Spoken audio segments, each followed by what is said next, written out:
Nós estamos numa série de mensagens falando sobre corpo de Cristo. O que é corpo de Cristo, pastor? Corpo de Cristo é a igreja. A palavra grega, o Novo Testamento, ele originalmente é grego. Os escritos são na língua grega. E a palavra grega para corpo é a palavra soma. E é interessante que esse conceito de corpo nasceu na Bíblia. Ser membro de alguma coisa. Porque hoje as pessoas se tornam membros de tudo que é coisa, né? Não é? Vai lá, se filia, paga uma mensalidade e se torna membro. No caso da Bíblia, quando você resolve andar com Cristo, você é parte do corpo de Cristo. E porque você é corpo de Cristo, você é um membro da igreja dele. Um membro do corpo dele chamado igreja. Tanto que a palavra igreja, para nós, a gente pensa no quê? Pensa aí, ó, igreja, o que você pensou? Uma estruturinha com a cruzinha em cima, não é alguma coisa assim que você pensa? Só que a palavra igreja, também no grego, é a palavra eclésia, que significa o quê?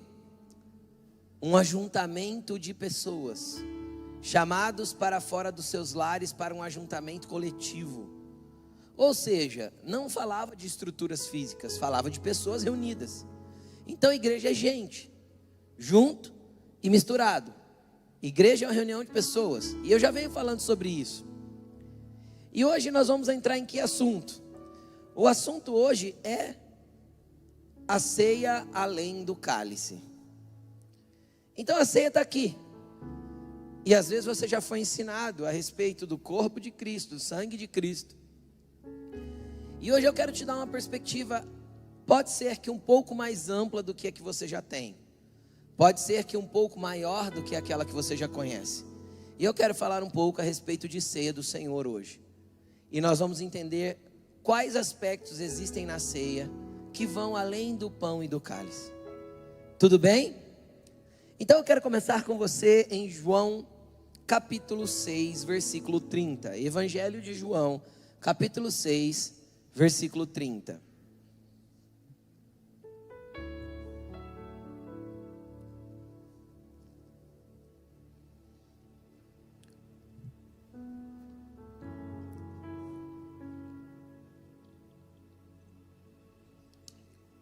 Vamos lá? Diz assim: então perguntaram-lhe: qual sinal milagroso mostrarás para que o vejamos e creiamos em ti? Eram os fariseus falando com Jesus, pedindo um sinal milagroso para Jesus. Que farás? Os nossos antepassados comeram maná no deserto, como está escrito: ele lhes deu a comer do pão dos céus. Jesus declarou-lhes Jesus: digo a verdade, não foi Moisés quem deu a vocês o pão do céu, mas meu Pai. Então, pausa aí, nós vamos continuar. O que estava acontecendo aqui? Havia uma discussão ali entre os fariseus, os mestres das leis, os doutores da lei e Jesus. E Jesus estava afirmando algumas coisas a respeito de quem ele era. E aí, aqueles homens falaram assim: então dá algum sinal milagroso para a gente crer em você. Porque Moisés deu o maná para o povo, desceu o pão do céu e eles comeram. E aí Jesus falou assim: olha, não foi Moisés que deu o pão para vocês, mas foi meu Pai, foi Deus. Mas é meu Pai quem dá a vocês o verdadeiro pão do céu. Pois, 33, o pão de Deus é aquele que desceu do céu e dá vida ao mundo. Disseram-lhe eles: Senhor, dá-nos sempre desse pão. Então Jesus declarou: eu sou o pão da vida. Aquele que vem a mim nunca terá fome. Aquele que crê em mim nunca terá sede. Mas, como eu disse, vocês me viram, mas ainda não creram. Todo aquele que o Pai me der virá a mim, e quem vier a mim jamais rejeitarei. Pois desci dos céus, não para fazer a minha vontade, mas para fazer a vontade daquele que me enviou. E esta é a vontade daquele que me enviou, que eu não perca nenhum dos que ele me deu, mas que eu os ressuscite no último dia. Porque a vontade do meu Pai é que todo aquele que olhar para o Filho e nele crer, tem a vida eterna e eu o ressuscitarei no último dia. Com isso, os judeus começaram a criticar Jesus, porque ele dissera: eu sou o pão que desceu do céu. E diziam: este não é Jesus, filho do José? Não conhecemos seu pai e sua mãe? Como ele pode dizer: desci do céu? Jesus respondeu: parem de me criticar. Ninguém pode vir a mim se o Pai que me enviou não o atrair, e eu o ressuscitarei no último dia. Está escrito nos profetas: todos serão ensinados por Deus. Todos os que ouvem o Pai e dele aprendem, vêm a mim. Ninguém viu o Pai a não ser aquele que vem de Deus, somente ele viu o Pai. Asseguro a vocês que aquele que crê tem a vida eterna. Eu sou o pão da vida. Os seus antepassados comeram maná no deserto, mas morreram. Todavia, aqui está o pão que desce do céu, para que não morra quem dele comer. Eu sou o pão vivo que desceu do céu. Se alguém comer desse pão, viverá para sempre. Este pão é a minha carne, que eu darei pela vida do mundo.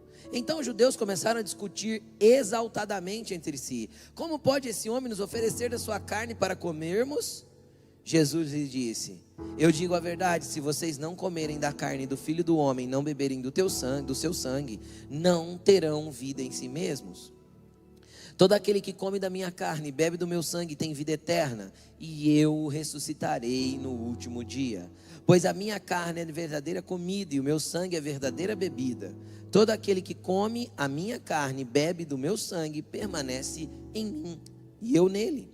Da mesma forma como o Pai que vive em mim me enviou e eu vivo por causa do Pai, assim aquele que se alimenta de mim viverá por minha causa. Este é o pão que desceu dos céus. Os antepassados de vocês comeram maná e morreram, mas aquele que se alimenta deste pão viverá para sempre. Amém? Eu quero te contextualizar aqui no entendimento. Quero que você preste atenção. Às vezes quando você lê isso, você lê, acha meio estranho às vezes, ou acha normal já, porque você já se acostumou com a linguagem bíblica. Mas eu quero que você pense na cabeça dos homens que estavam ouvindo Jesus. Isso aqui era o começo do ministério de Jesus. Jesus ainda estava em Cafarnaum, ele não tinha nem saído ainda para expandir o seu ministério. Eu acredito que ele estava aí, sei lá, há 6 meses ou 1 ano pregando. Ele pregou por 3 anos e meio, antes de ser crucificado. E Jesus estava ali, de repente ele começa a pregar. E aí eles entram nesse assunto: nos deu um sinal milagroso e tal, porque Moisés fez o maná descer do céu, nos deu pão para comer, o pão aos nossos antepassados. Jesus aproveita o gancho para ensinar um princípio completamente espiritual para eles, completamente espiritual. Jesus aqui, ele entra num ambiente profético. O que é um ambiente profético, pastor? É quando você fala de coisas que naquele momento não faz sentido, mas no futuro fará. Todo ambiente profético, quando a gente escuta algo profético, muitas vezes aquilo não traz nenhuma compreensão para a mente na hora, porque não faz sentido para aquela hora, mas lá no futuro fará. Eu até dei o exemplo de manhã e posso dar o exemplo de novo. Há 10 anos atrás, mais ou menos, foi em 2014. A Laine recebeu uma palavra profética de que ela estaria envolvida na área da educação e trabalharia com crianças. Naquele momento não fazia sentido nenhum para ela. Nós montamos no carro, ela falou assim: Rô, eu só não vou desconsiderar essa profecia, porque eu respeito muito a pessoa que liberou essa palavra para mim. É um homem que até hoje a gente respeita muito, é um homem muito usado por Deus. Se não, era uma que eu já ia jogar no lixo, porque não tem nada a ver comigo. Hoje ela é pedagoga, pós-graduada em neuropsicopedagogia e presidente do Cumprir Social, está enfiada no meio das crianças aí todo dia, é a tia Laine. Então o que Deus fala, Ele cumpre. Na hora não tem sentido. Então o que Jesus estava falando aqui, imagina aquelas pessoas ouvindo: se você não comer da minha carne, não beber do meu sangue, é canibal? Para pensar de maneira natural. Aí os judeus começaram a discutir, conversar entre eles. Falaram: esse cara está louco. Tanto que você vai ver que logo em seguida vem aquela célebre frase. Vocês não querem ir também? Porque começou a ir todo mundo embora, porque não suportou as palavras de Jesus. Por quê? Porque eram palavras proféticas que apontavam para algo completamente espiritual e que não fazia sentido à mente natural. Sabe por quê? É por isso que a Bíblia vai dizer que as coisas espirituais se discernem espiritualmente. Então tem palavras que são espirituais que a gente precisa discernir espiritualmente, porque se a gente tentar colocar com a estrutura mental ou racional, não encaixa. Essa é uma palavra de Jesus que não encaixava em nenhuma estrutura natural. Ela era uma palavra profética e que tinha que se discernir espiritualmente. Então os homens carnais começaram a ir embora. Os que não discerniam espiritualmente começaram a ir embora. Jesus olha para os 12 e fala assim: vocês não querem também? Aí Pedro, rapidinho, para que nenhum dos 12 fosse embora, Pedro se levanta e responde o quê? Para quem iremos nós? Às vezes a gente canta para onde, né? Na Bíblia não está escrito para onde. Porque não tem a ver com lugar, tem a ver com quem. Então para quem iremos? Se só tu tens as palavras de vida eterna. Enquanto alguns achavam loucura, outros achavam que aquilo era palavra de vida eterna. Então aquilo que às vezes para você hoje não faz sentido nenhum, é loucura, pode ser que amanhã sejam palavras de vida eterna. Às vezes aquilo que para você hoje não é meio estranho, às vezes amanhã vai estar gerando vida eterna dentro de você.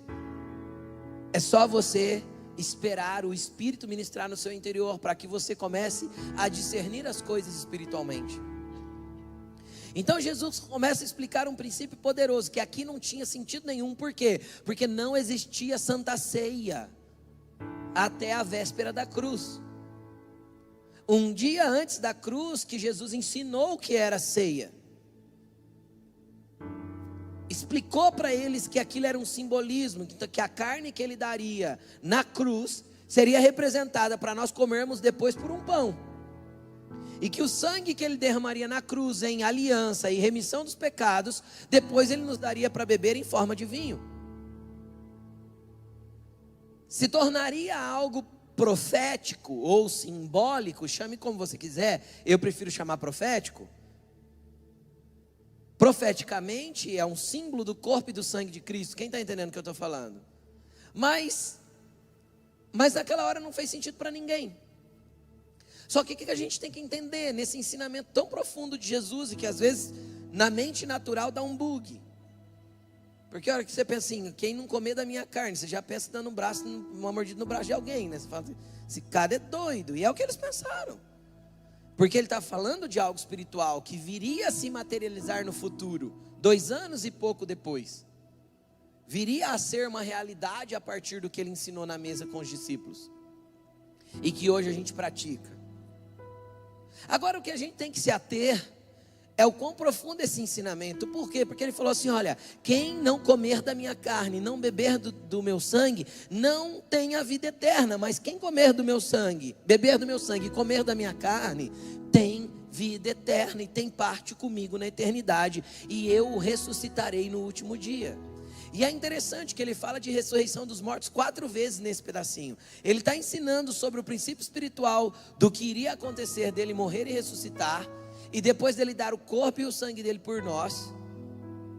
E ao mesmo tempo ele está falando do fim dos tempos. 4 vezes ele fala, e eu ressuscitarei no último dia. Quem crer em mim e tem a vida eterna, e tendo a vida eterna, eu ressuscitarei no último dia.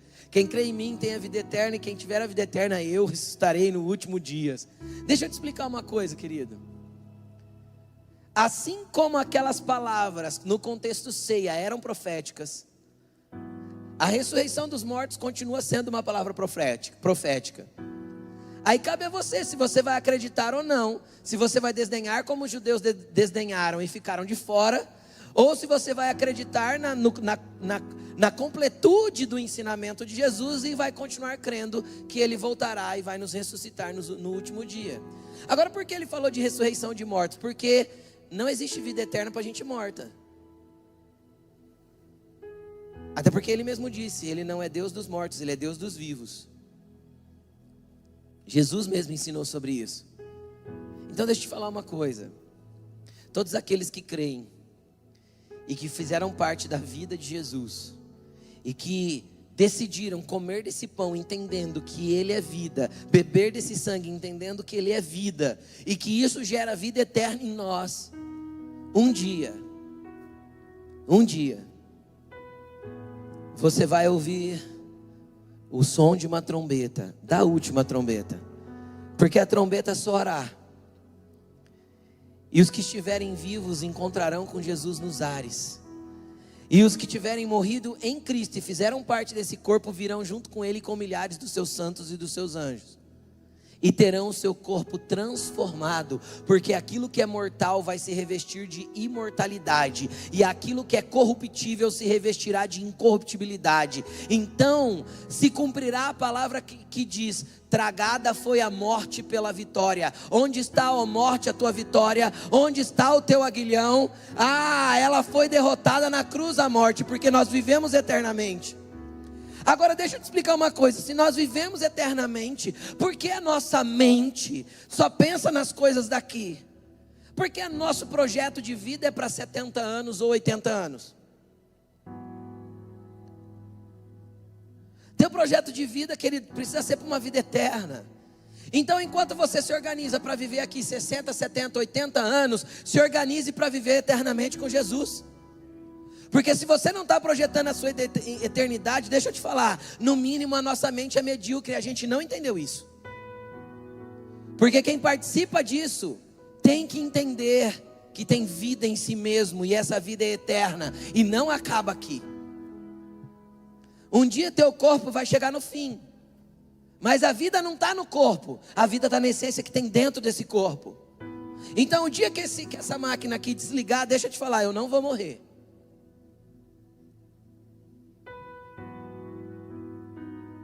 Alguém vai chorar, algumas pessoas vão estar ao redor do caixão. Deixa eu te contar, eu só vou estar sendo promovido.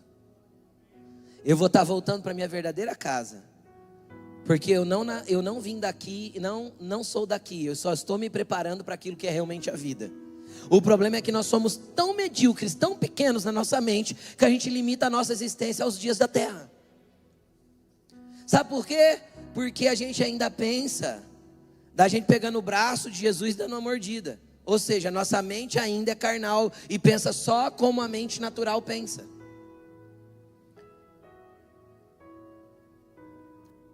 Não acumulem tesouros na terra, onde a traça e a ferrugem consomem, onde os ladrões arrombam e furtam.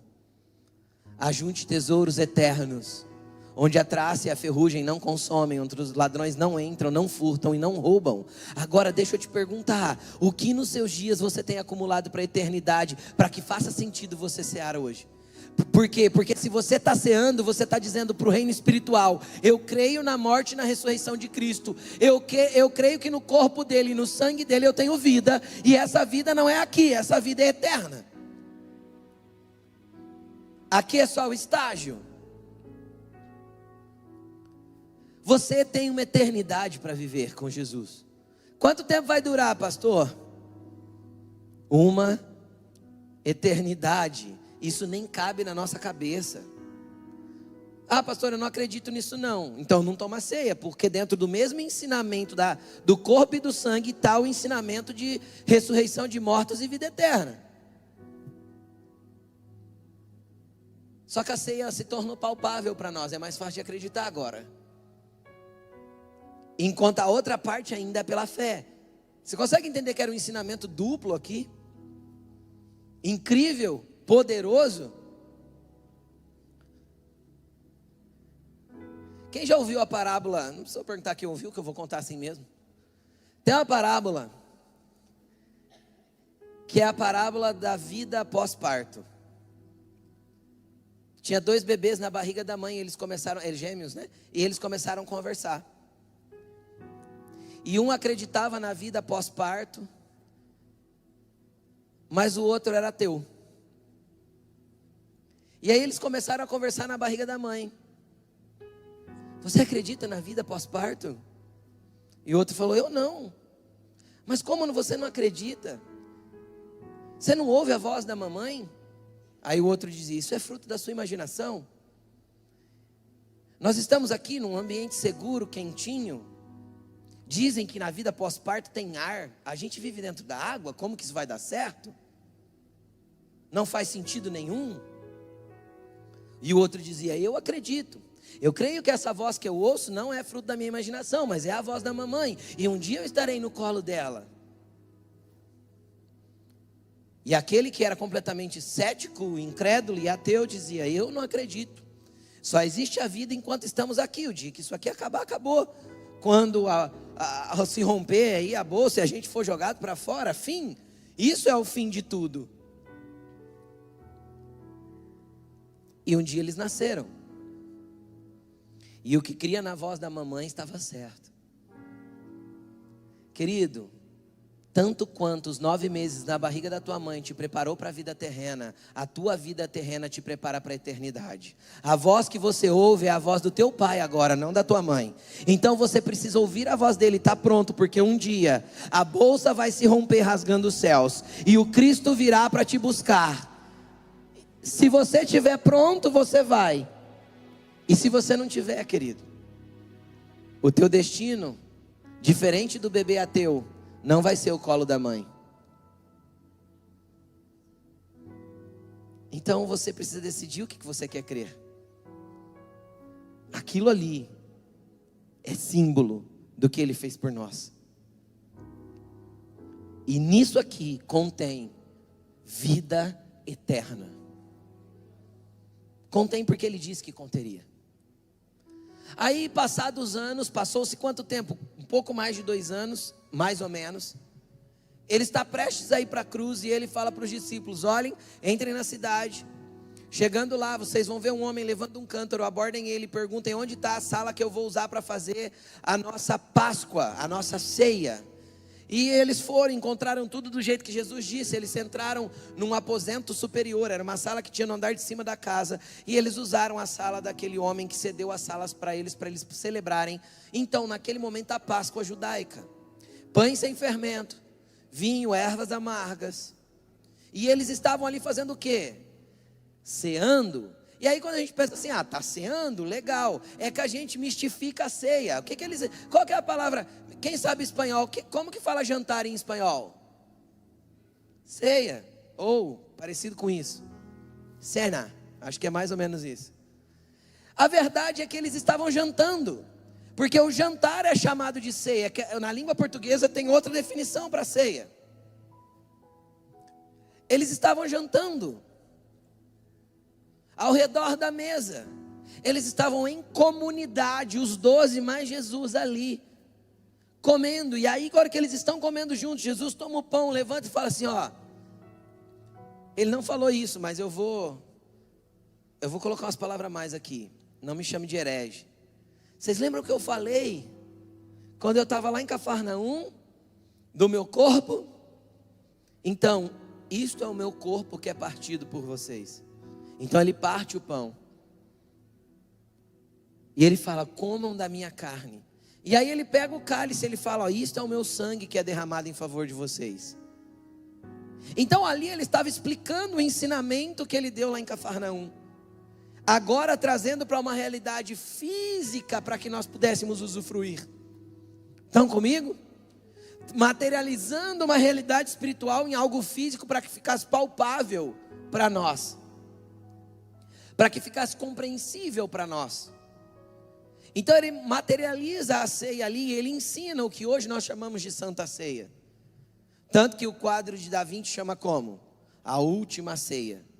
Na verdade aquilo ali era a celebração da Páscoa, ainda não era a ceia, porque a ceia veio a ser. Tudo bem? Estão entendendo? Agora, eu quero que você preste atenção num aspecto importante disso. Vamos lá. Quais são os elementos da ceia? Pão, vinho. Acabou? Não. Mesa e comunhão.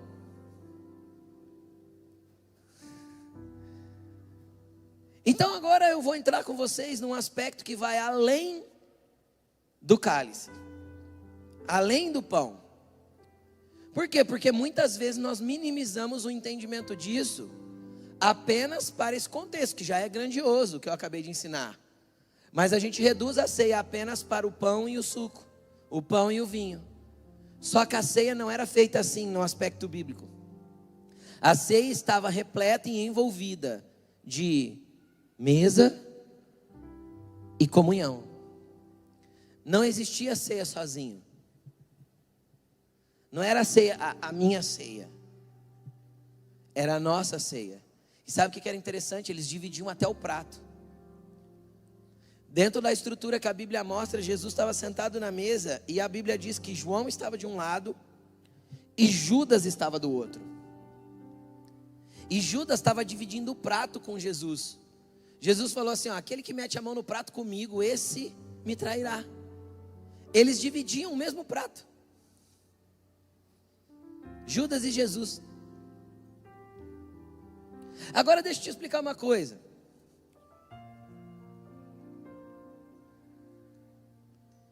Judas já estava certo no coração dele que ele trairia Jesus nesse momento, sim ou não? Sim, já estava, gente. Jesus olha para ele e fala assim, vai lá e faz o que você tem que fazer, porque Satanás já encheu o teu coração. Então o coração de Judas já estava contaminado pelo pecado? Sim ou não? Rapaz, você acredita que Jesus dividiu o prato da ceia com um pecador? Por que eu estou falando isso? Porque tem muita gente que ensina que se tiver em pecado não pode tomar ceia. Rapaz, Jesus fez tudo errado então. Serviu ceia para um pecador. O Judas ia trair ele, já estava com o coração cheio de Satanás. E Jesus estava dividindo a ceia com ele. Então isso é para desmontar qualquer conceito religioso de que roupa você tem que usar para cear. Ou de que você não pode cear porque você não está com isso ou com aquilo, ou com a gravata de uma cor ou de outra, ou lá a largura, não sei o quê. Ou se você... Depois eu vou te explicar, você vai entender qual que é o contexto que te impede de cear. Existe algum, pastor? Existe. Não te impede, mas te condena. Vamos lá para 1 Coríntios capítulo 11, versículo 17. 1 Coríntios 11, 17.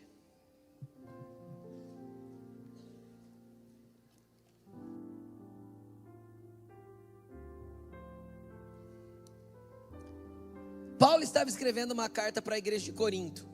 E nessa carta ele traz algumas correções e alguns elogios. E ele vai ali naquela carta ensinando. E aí ele chegou aqui. E aí ele vai dizer assim, ó, entretanto, nisto que vou dizer agora, não os elogio. Ou seja, não era motivo de elogio o que ele ia falar agora.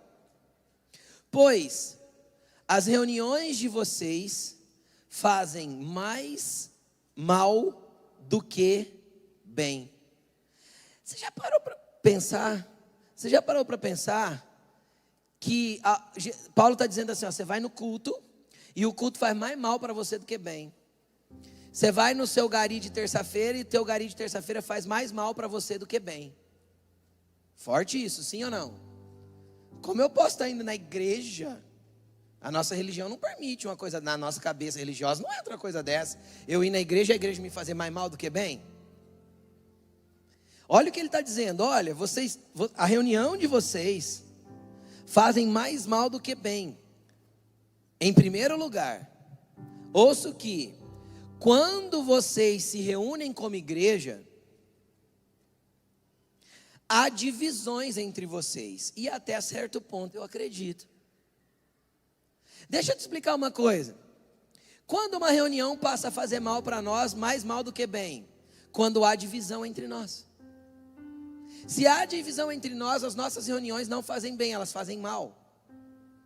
Se há divisão entre nós, as nossas reuniões fazem mais mal do que bem. Então nós temos que tomar muito cuidado com isso. E é interessante que ele fala assim, que é quando se reúne como igreja. Deixa eu te perguntar uma coisa. A sua reunião como igreja é só aos domingos? Ou você tem reuniões como igreja em outros momentos também? Ontem o Lift, a galera dos jovens estavam numa chácara. Aquilo é reunião da igreja. Ah, pastor, mas estava fazendo churrasco, todo mundo descontraído. Cristo não estava lá? Então, se Cristo estava lá E a igreja estava lá, aquilo é uma reunião da igreja. Quando você sai depois do culto para comer um lanchinho com os seus amigos e põe lá 5, 8, 10, 12, 15 pessoas ao redor da mesa, aquilo é uma reunião da igreja? Claro que é uma reunião da igreja. O problema é que a gente tem a mentalidade de espiritualizar aquilo que não deveria ser espiritualizado e naturalizar aquilo que não deveria ser naturalizado. Nós somos seres humanos espirituais e não seres espirituais humanizados. Tem gente que pensa que começou a vir na igreja, ou olha para mim, para a Alaine, e pensa que a gente tem, só falta asa e auréola.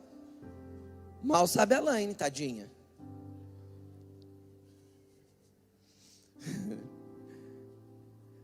Todo mundo é humano.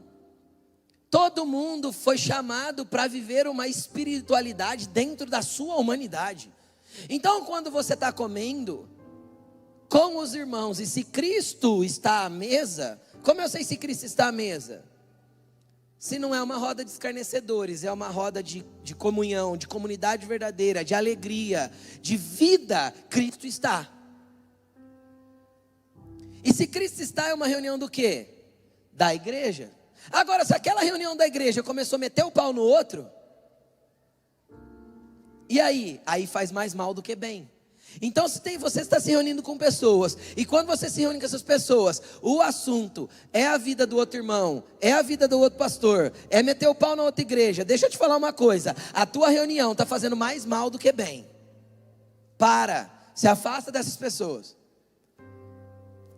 A Bíblia vai dizer que se alguém que se diz irmão, é caluniador, com ele eu não devo nem sentar para comer. Por quê? Porque sentar para comer é comunidade, sentar para comer é igreja, é ao redor da mesa, é o que Jesus fazia com os discípulos.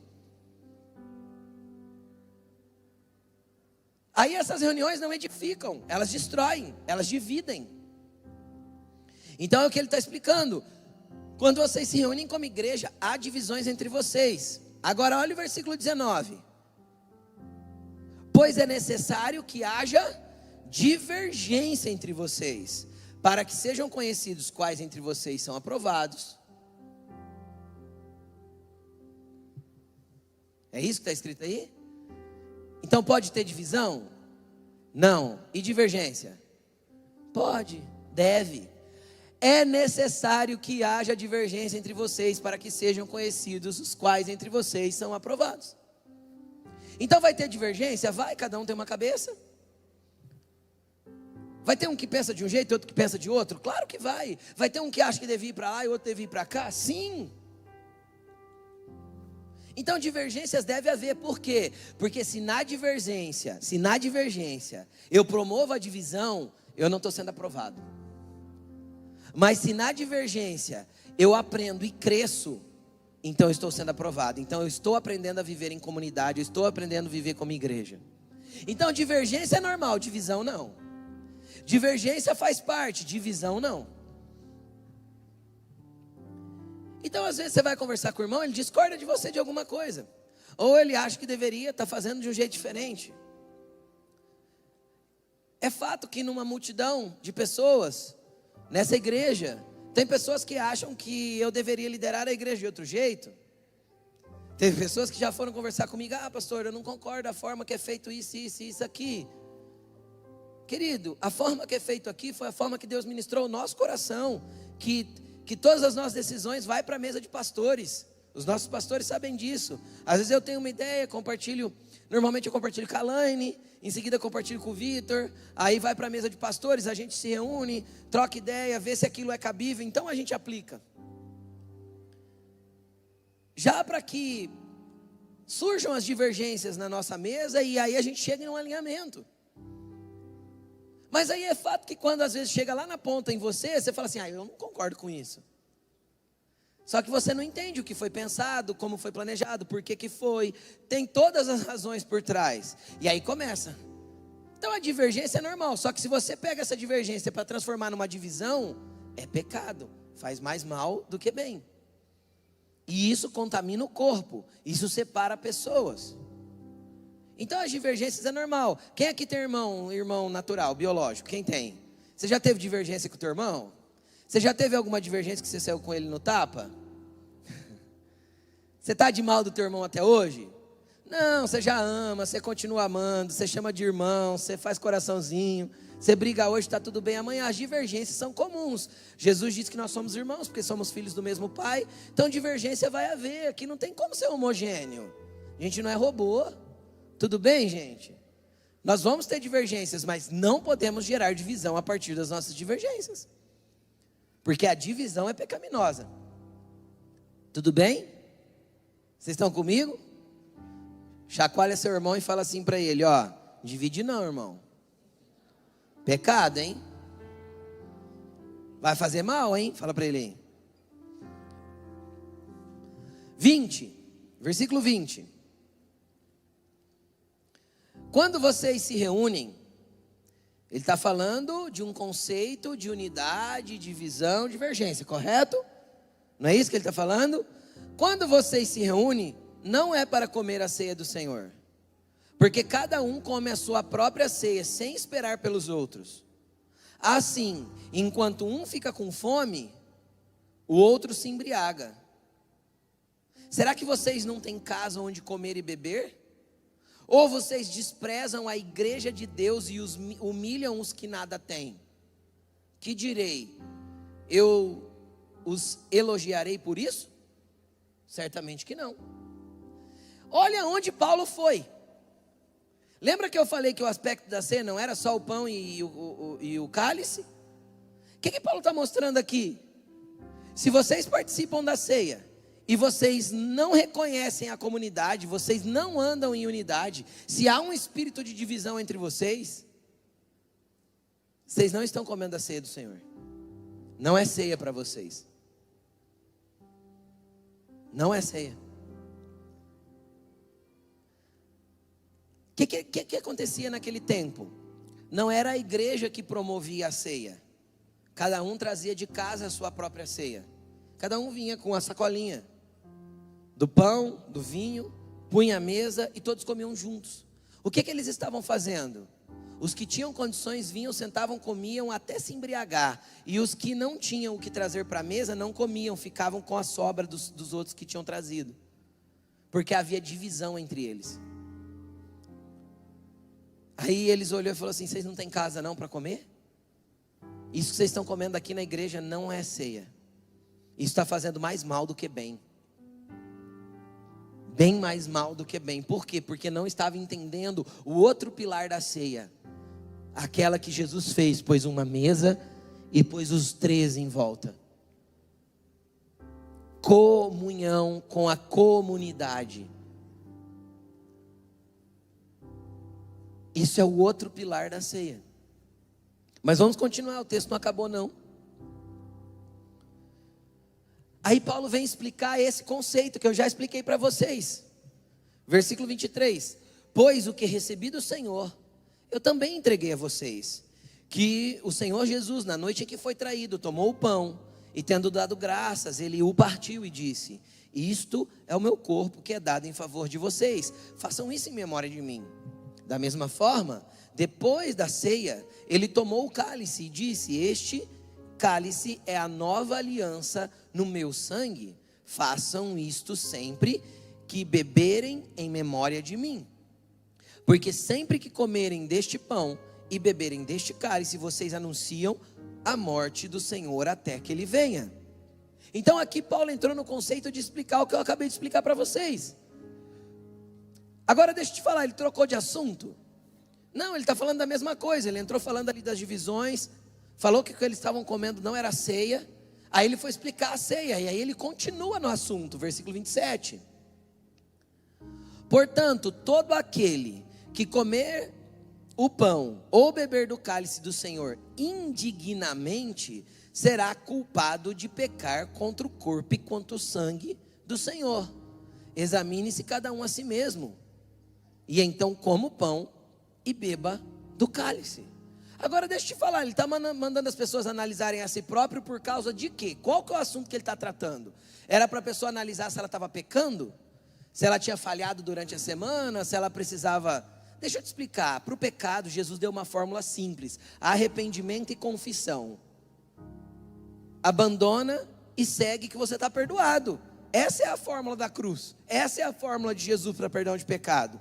Então, se o problema de estar indigno fosse eu ter pecado durante a semana, estava fácil de resolver. Era só você orar aí no seu lugar, individualmente, quietinho, que estava tudo certo. O problema aqui não era esse. Ele não saiu do contexto. Vê o contexto todo. Do que ele está falando? Do problema das divisões. De não entender que a ceia é uma mesa, é uma comunidade, é para ser feita sem deixar ninguém para trás, é para ser feita de maneira igualitária, onde há um discernimento e um entendimento do coletivo.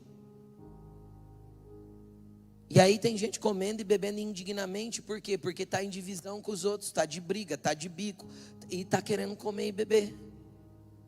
Está querendo celebrar a vida eterna. Agora deixa eu te explicar uma coisa. Você não falou, eu não expliquei, Jesus não falou que isso aqui é vida eterna? Sim ou não? Agora, se você come achando que você tem vida eterna, e o irmão que você está dividido come achando que tem vida eterna, qual dos dois não tem? Porque eu vou te falar uma coisa, você vai morar no mesmo céu que ele. E você não vai ter que passar 15 dias do lado dele não, é uma eternidade. Você já imaginou você olhando na cara de uma pessoa que você não gosta a eternidade inteira?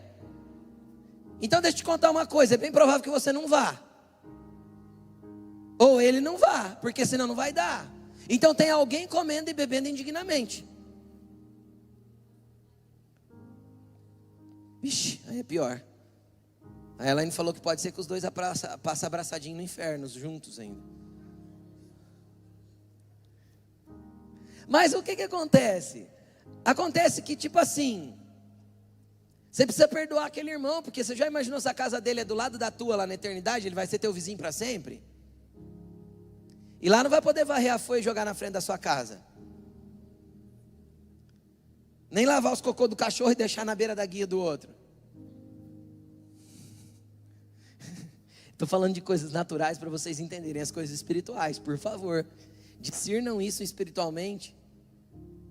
Não vai ter como você ir para a eternidade tendo birra dos outros, não perdoando as pessoas. Não tem como.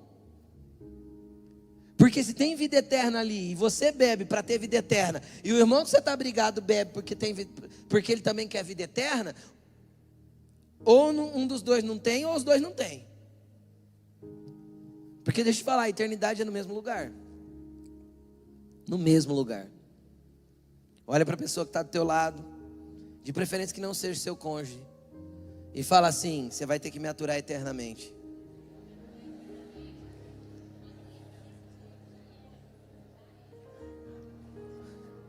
Vai ter que me aguentar.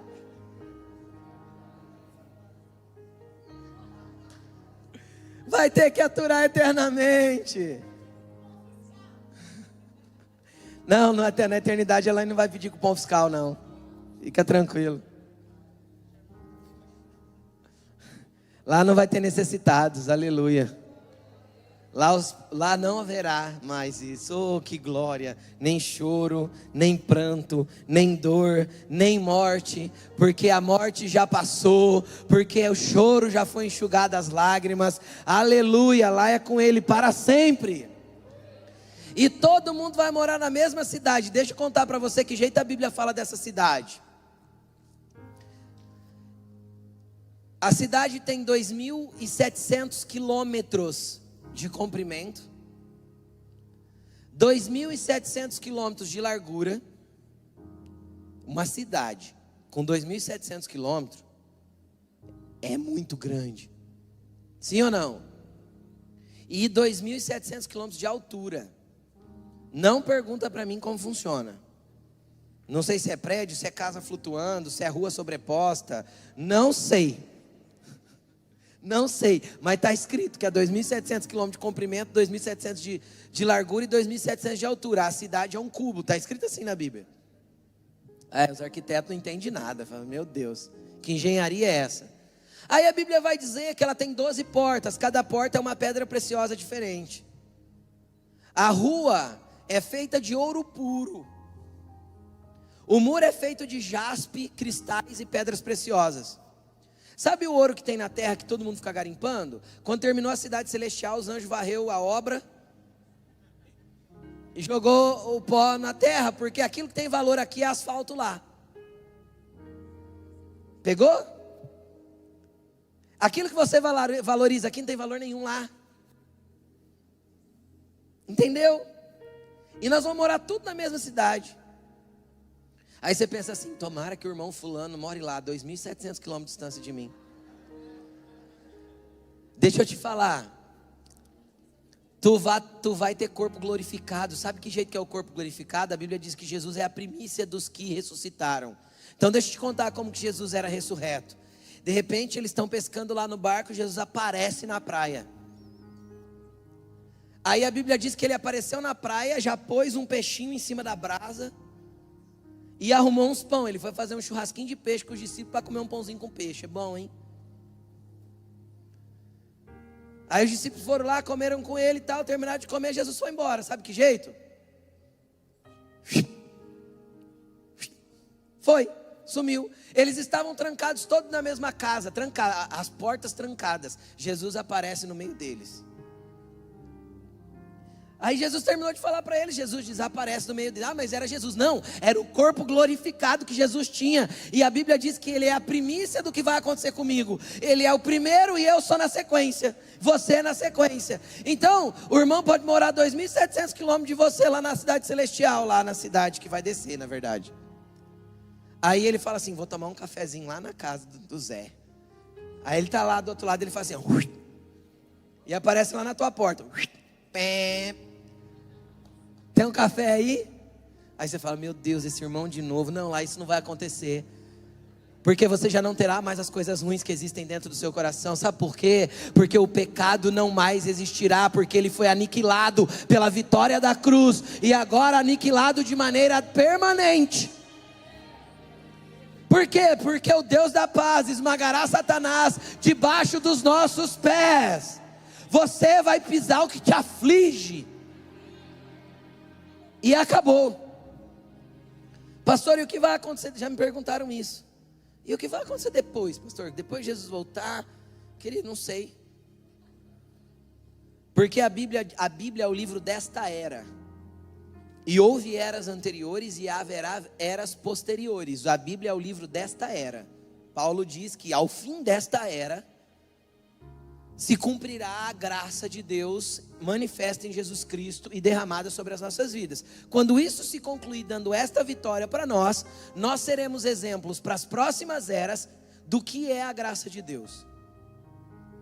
Quando Deus quiser explicar nas próximas eras o que é graça, Ele vai te chamar e falar assim, deixa eu te explicar o que é graça. É esse ser aqui que eu tornei imortal. Ele merecia morrer, mas eu tornei ele imortal. Então entenda a minha graça olhando para eles. Você entendeu tanto que a gente é pequeno? Ele vai ensinar para as eras que hão de vir o que é graça a partir de nós. Pelo menos o apóstolo Paulo disse isso. Mas vamos voltar para a ceia? Para a gente encerrar. Versículo 29. Versículo 29.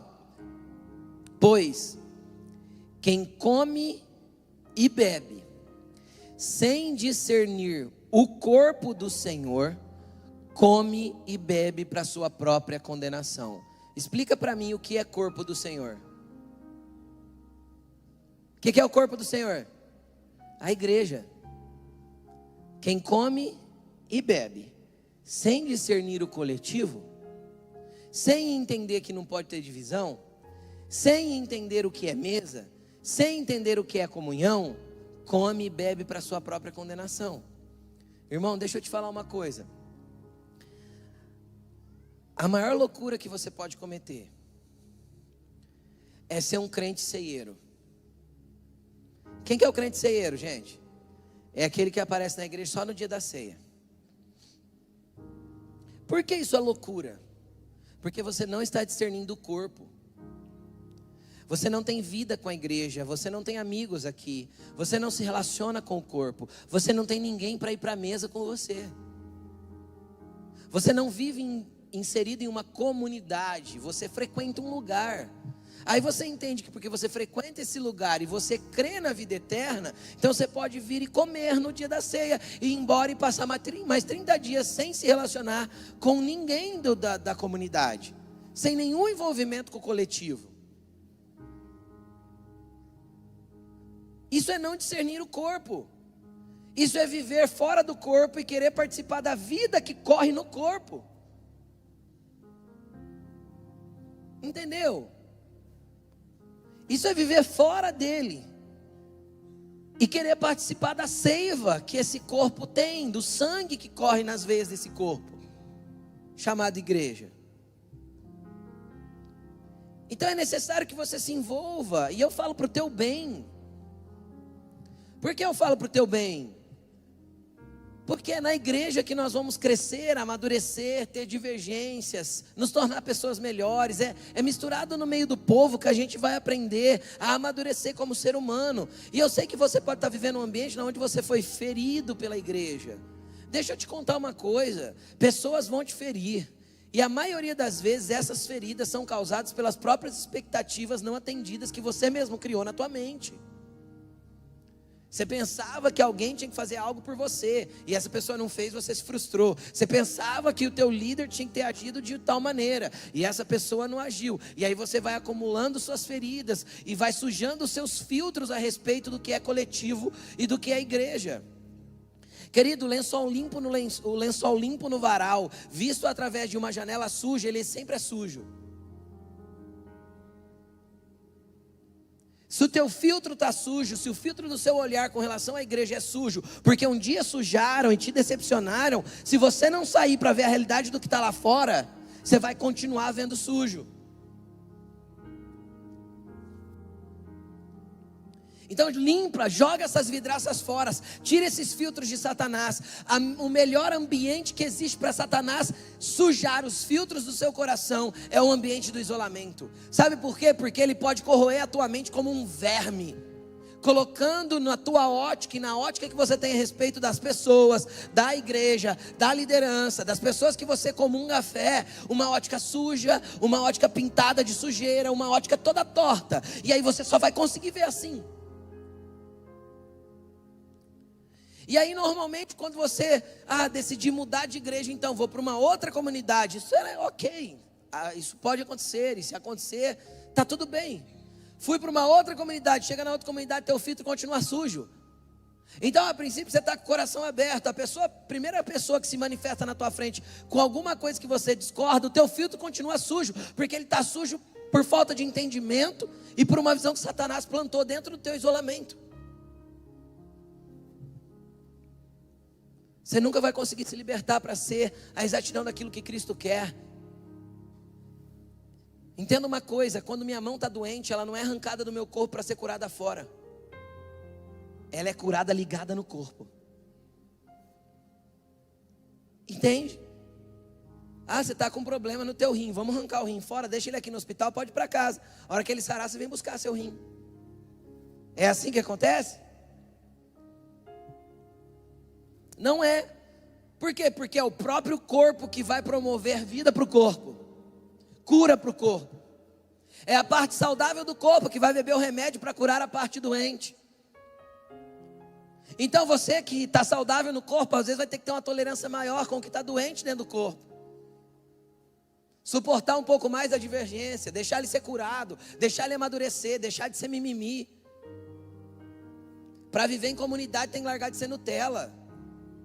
Ai, porque irmão, ai, porque neném, ai, porque. Ai, porque você não se converte. E cresce e amadurece espiritualmente. Vai ter divergência e é necessário que haja. Para quê? Para te aprovar. Para te amadurecer, para te fazer crescer. Eu posso ouvir um glória a Deus agora? Ninguém dá glória nessa hora. Se a gente não discerne isso, a gente não consegue viver em comunidade. Não vivendo em comunidade, eu não deveria participar disso aqui. É a ceia sem mesa. É a ceia sem a comunidade. É a ceia sem o prato dividido. E como eu já expliquei em outras pregações dessa série, Você não vai ter comunhão com todo mundo. O meu pé não está conectado ao meu antebraço, tá? Não. O meu pé está conectado à minha canela lá embaixo. Tudo bem? Então, o pé às vezes tem mais afinidade com a canela do que com o antebraço, é normal. Só que recebem da seiva do mesmo corpo, da vida do mesmo corpo. Então você vai ter o teu núcleo de contato. Mas deixa eu te falar, você não tem que abandonar os seus amigos lá de fora, desde que você seja a luz no meio deles. Mas você não precisa abandoná-los. Você não precisa abandonar a tua família, que até isso eu já ouvi ser ensinado em igreja. Não, vai para a festa de fim de ano na família, mas pastor, lá é uma bagunça. Mas tu não é bagunceiro mais. Você se converteu, vai ser luz lá no meio. Entendeu? Vai ser luz lá no meio. Não precisa se afastar da sua família, não deve. Não deve se afastar dos seus amigos, desde que você consiga ser luz lá no meio. Desde que você influencie, não seja influenciado. Só que você precisa ter a família de fé e os amigos dentro da comunidade, que vão fazer uma ceia com você ao redor do Cristo. Porque isso é se reunir como igreja. Então domingo tem reunião da igreja? Tem. Terça tem no Gari também? Tem. Quando você sai da igreja vai comer com os amigos? Tem. Tem também. Quando você marca o churrasquinho de domingo? Tem também. Tem. Tudo isso é reunião da igreja. Quem está comigo? Só que cadê as pessoas que você está tendo comunhão? Que você está sendo comunidade? Então você precisa se envolver. Ai, pastor, é que eu sou antissocial. Só se converter. Eu também tenho limite social. A Laine é sem limite social. A Laine é gente. Eu vou contar para vocês de sexta-feira. Só uma contadinha. A gente precisava pegar um negócio no shopping. E a gente foi bem objetivo. Saímos de casa, acho que era 6 e pouco. Porque ela queria dar uma passadinha aqui, porque... Quinta-feira foi. Porque tinha que ver o final do ensaio do negócio do balé que teve na sexta. Que foi maravilhoso, inclusive, viu? Foi bênção demais sexta-feira. Quem estava aqui sexta-feira? Gente, foi muito bom mesmo. E aí... A gente foi lá no shopping, pegou o que tinha que pegar assim, rapidão mesmo. Graças a Deus proveu agilidade, né? Porque mulher escolhendo coisa não é rápido, é, gente? Não, mas Deus proveu agilidade, sabe? Sim, foi aquele negócio assim. Unção de homem na vida delas naquele dia, né? Foi lá, pegou e saiu. A Laine nem pegou porque estava com pressa. Aí eu peguei um negócio lá que eu queria pegar também para passar aqui. Aí eu falei assim para ela antes de sair de casa: ô nega, você não quer ir com a Saveiro até lá na igreja? E aí você deixa a Saveiro lá, a gente vai para o shopping. Na volta eu te largo na igreja e venho para casa, porque eu não preciso ficar no ensaio, nem eu nem a Bia. Ela: não, é rapidinho.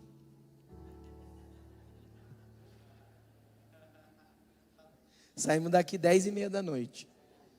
Ficou 2 horas inteiras aqui no ensaio, porque não tem jeito, ela gosta de gente. Ela quer participar, quer estar envolvida, é o jeito dela. Eu sou menos assim. Só que eu aprendi e entendi desde muito jovem que se eu não estou envolvido com a comunidade, eu não sou igreja. Eu sou só um participante.